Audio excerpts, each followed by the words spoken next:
Well, mga kasuroy, ni Adi kita no, nagtambong ka sa ika-60th birthday ni Pastor Moses Arbeta. Welcome sa Senior Citizen Worldwide Ministry, Worldwide Ministry Citizen Club. Bigyan mo tanaw guys, atong celebrant. Di mo tanaw sa kamera. Ay, narinig. Ayan, di mo tanaw.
Because that's the only thing that I cannot accept na nasa 60 plus na ako. Ang akong wife is soko na siya. Kaya sa bata mo kuha senior ka, di pa kuha, basta kay dili ko kuha. Because, you know, it's because tungkol kay said, hindi pa mag-yung senior ba? Pero Pastor, welcome to the club.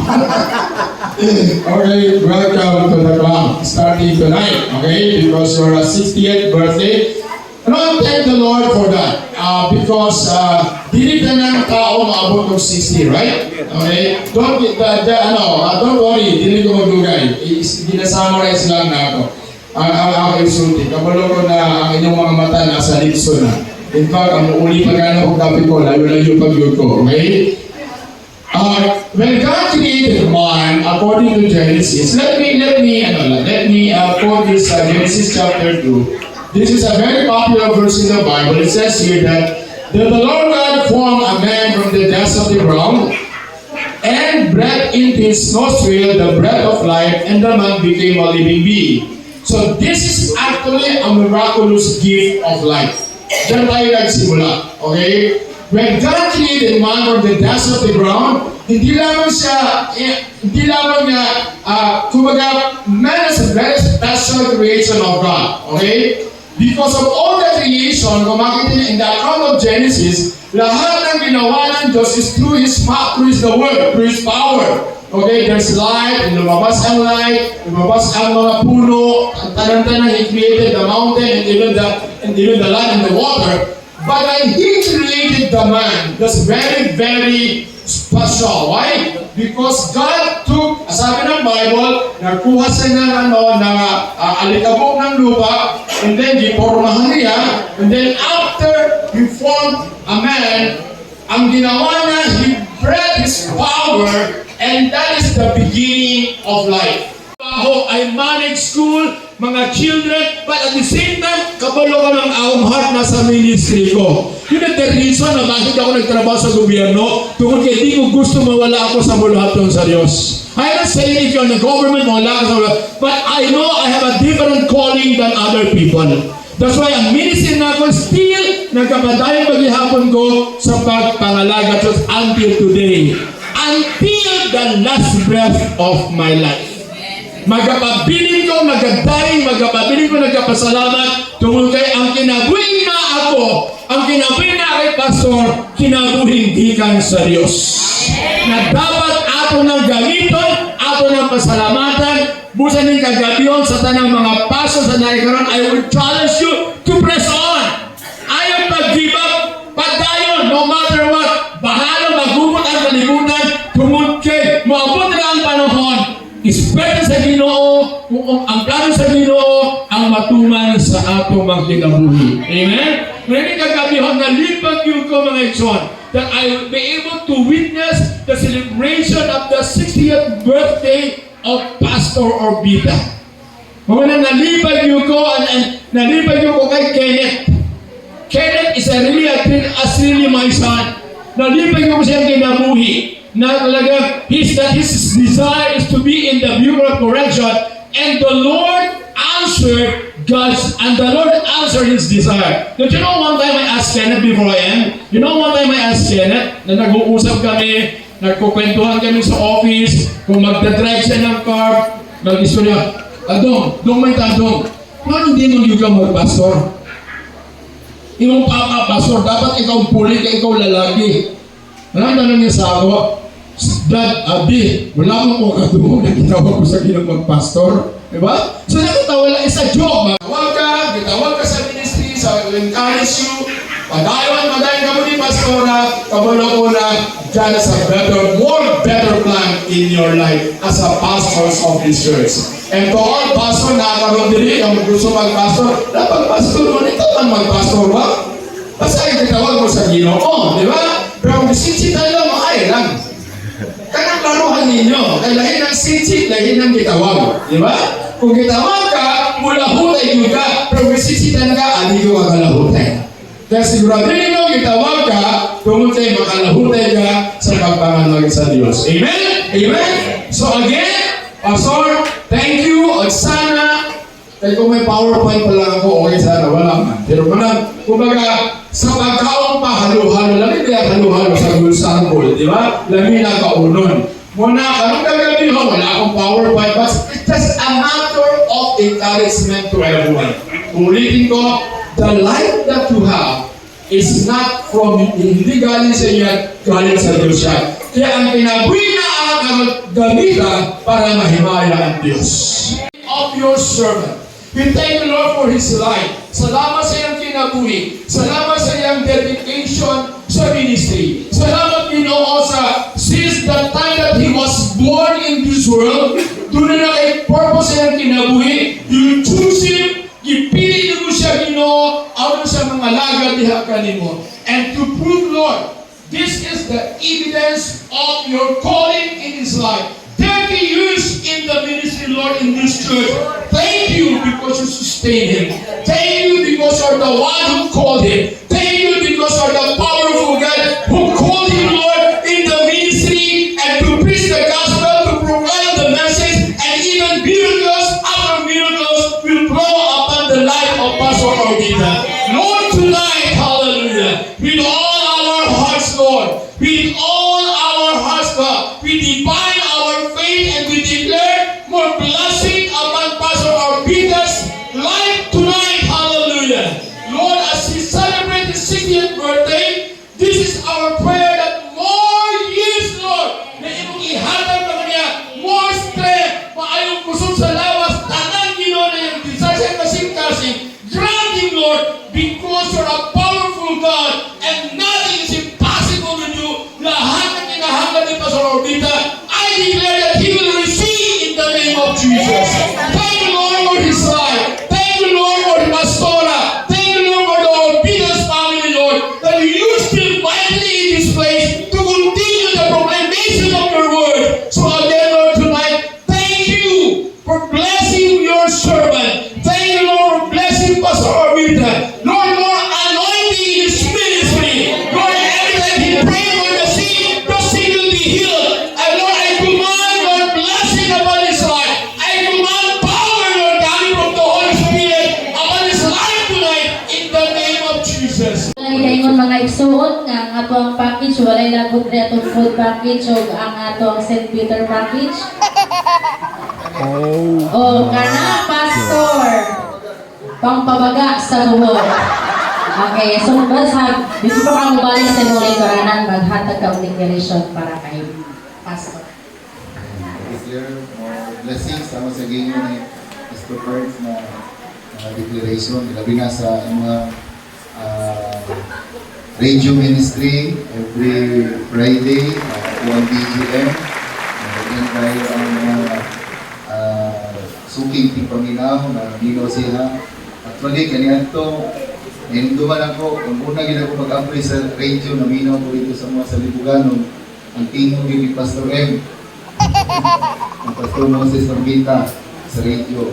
Kanya, pag-abot ko na ko sa Eagles po, ako na nag-tingin dito si Pastor M po, ang nag-body sa iba, sa iba na nag-uban sa iba. Karon, ani na no, na pila na sa katuig sa radio ministry, daghan na po sa mga bunga sa iyang radio ministry sa Eagles. Manang ako nag-deklara, Pastor, kaya nagkuy-kuyog ganin niya, daghan mga simbahan, nag-guest speaker siya, napanananginan yun. Even ang mayor dito sa Mawa, wakong ganin siya, mag-uban sila. Iganahan sa iyang tirada sa pamwali niya. Akong i-declare, Pastor, ang more blessings, dili lang sa imong church diri sa Misaoy, Nocorilla, sa iglesia dili sa Mapagsuunan. Nakita na ko na nagkadaghan po. Blessing yun kayo na. Ang radio ministry yun, panalanginan po sa Ginoo, pinaagi sa imong imo. God bless us all. Katulad lang mo na. So lagi na po sir mutubo ba na o diba nga siya magmahay ka. Okay. Yay! Naka 1, 2, 3! Yay! Picture!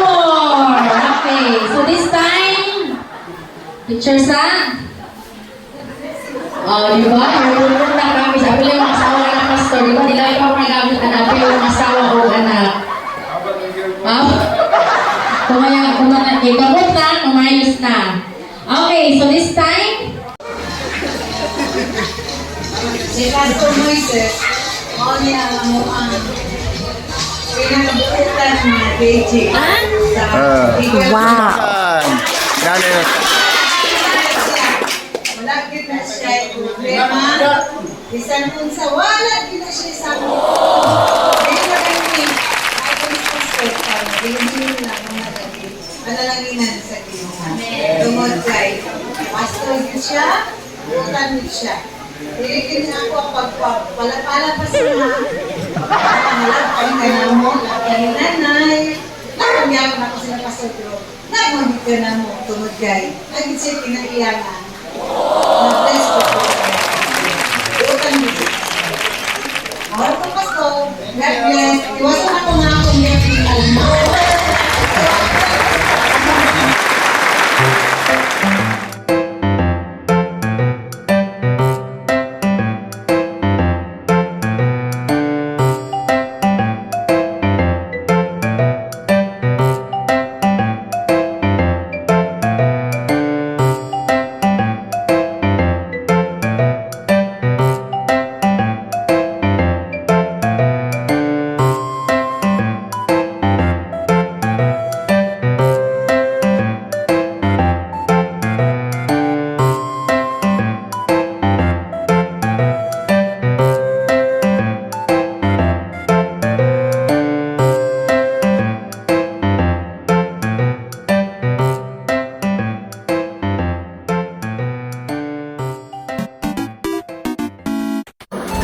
Tara, suroy ta. Dali na!